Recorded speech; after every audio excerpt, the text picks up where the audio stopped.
باغ قدیمی رو هیچ جا دیگه نمیشه پیدا کرد. تو کل سرتاسر گیلان بگردید نمونهش پیدا نمیشه. ببینید لذت ببرید.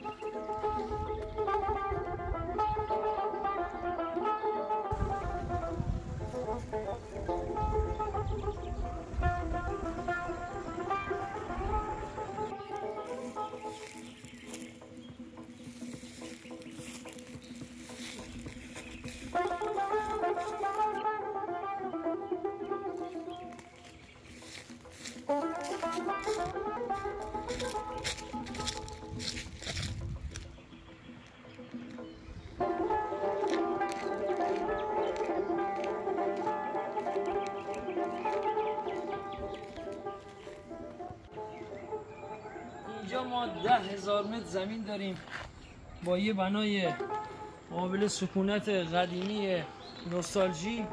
یه جاده کاملا اختصاصی داریم اینجا که فقط ورودی مختص همین زمینه. اینجا انواع درخت‌های مرکبات رو داریم، میره به سمت پایین که نر هستش. بنا منو از پشت بنا میگیرم خدمت شما که ببینید.